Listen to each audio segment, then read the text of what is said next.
dahil Alin po ang specific na pagbabago, Mr. Speaker, For example sa po, budget yung process?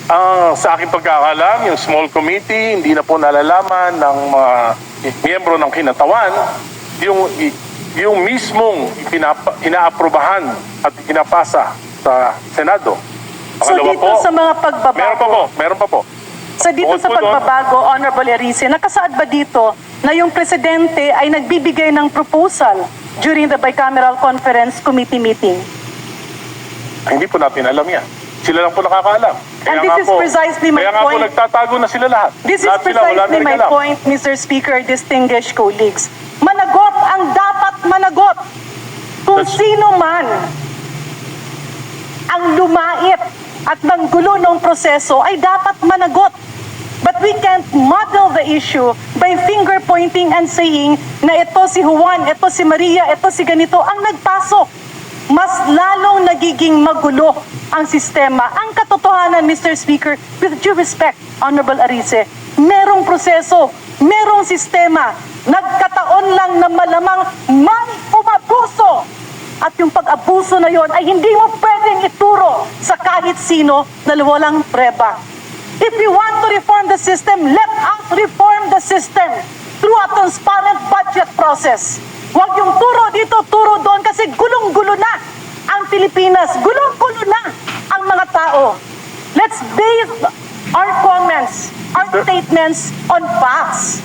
Kaya balikan natin. Kung puputulin natin May I ang respond, puso na to. Mr. Speaker? May I Opo, respond? yes, if I may, Mr. Speaker, Can we that's why allow my the question gentlelady to is, finish? kung puputulin natin ang problemang ito, let us not have motherhood statements. That's a definite proposals to address the problem. So my question, Mr. Speaker, can the Honorable Erice enumerate the reforms that he believes are needed so that we will be guided to do this? Mr. Speaker, maliwanag po sinabi ko kung napakinggan niya. Sino po ang unang may responsibilidad? Ang Pangulo. 2023, GAA, sinalaula ng Kongreso. Binawasan ang pondo niya ng halos 300 bilyon. Hindi nangyari yan sa kasaysayan ng mga naging Pangulo sa Pilipinas. Pinabayaan niya, hindi siya kumibo. Yung kabinete niya, hindi kumibo. Specific yun. 2024, binawasan, sinalaula ng Kongresong ito, 500 billion. Binawasan ng President's budget, hindi kumibo ang Presidente, hindi kumibo ang ating mga kabinete. 2025, 473 billion, pati yung mga pondo para sa mga flagship projects ng Pangulo inalis. Kaya na-delay na lahat ng mga proyekto. Hindi pa rin kumibo ang Pangulo. Hindi pa rin kumibo ang kabinete. Number one na may problema, command responsibility ang ating Pangulo. Very specific yan. Pangalawa, pinsan ng Presidente. Ang ating speaker noon, si Speaker Romualdez, hindi ba sila nag-uusap? Mr. Speaker, distinguished colleagues. Pangatlo, Can we allow the gentleman to finish? Yes, please. Pangatlo, kitang-kita naman natin. Balitang-balita, dalawa na nag-uusap sa pagbabago ng budget. Yung mga member ng BICAM, hindi alam.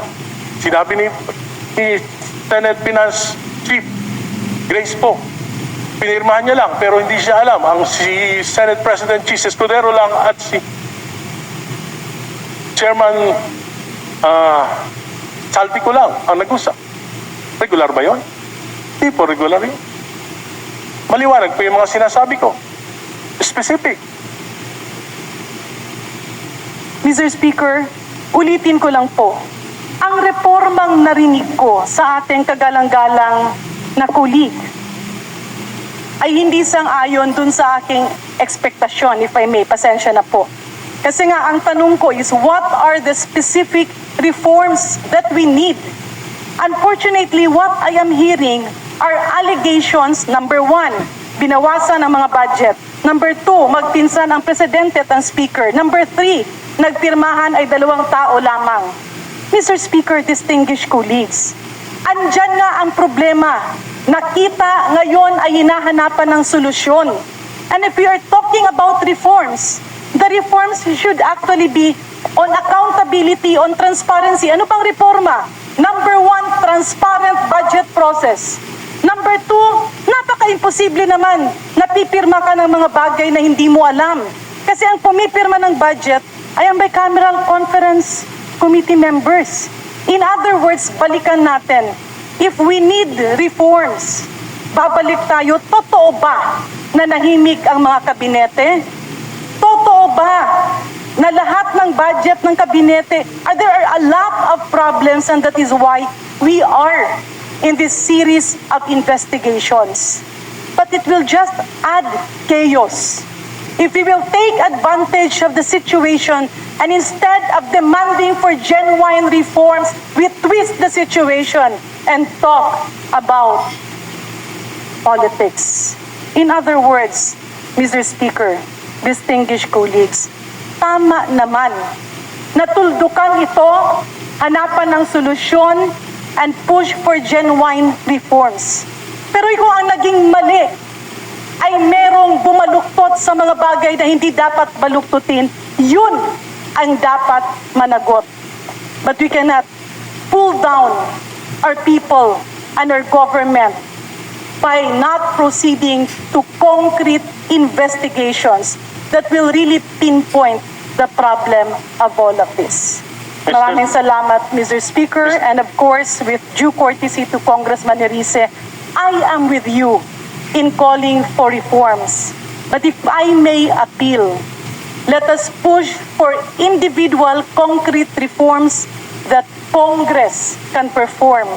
Maybe we can push forward for a situation like other parliaments, where members responsible for the budget are made to report on a quarterly basis, stating the update of each program, the rationale of each action, and the impact that it will provide to the Filipino people. Thank you very much, Mr. Speaker. Thank you very much, distinguished colleagues. Mr. Speaker, maliwanag po ang aking mga reforma na hinihingi sa Pangulo at sa Kongreso na ito. Reforma, anti-political dynasty, inabastos natin ang konstitusyon. Ayaw natin magpasa ang anti-political dynasty bill o law sapagkat against our interests kahit na ang kahulugan nito ay hindi pagrespeto sa konstitusyon. At alam ko po na ang isa sa dahilan ng korupsyon, yung papataba ng mga political dynasties.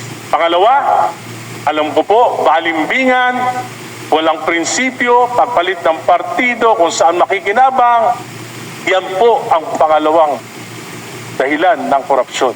Pangatlo, campaign finance reform. Hindi naman po makatwira na yung paggastos, kaya po mabawi sa korupsyon. Pang-apat, hinihingi natin, empower natin yung ICI para maimbestigahan yung korupsyon. Maliwanag po yung mga hinihingi ko na reforma. Kung sincere ang gobyerno, gagawin nila ito. Pero kung gusto business as usual, baka sakaling makalimutan ng tao, hindi gagalaw ang gobyerno. At ang hinihingi ko po, hindi extra-constitutional. Hindi ko pinagre-resign si BBM. Ang sinasabi ko po,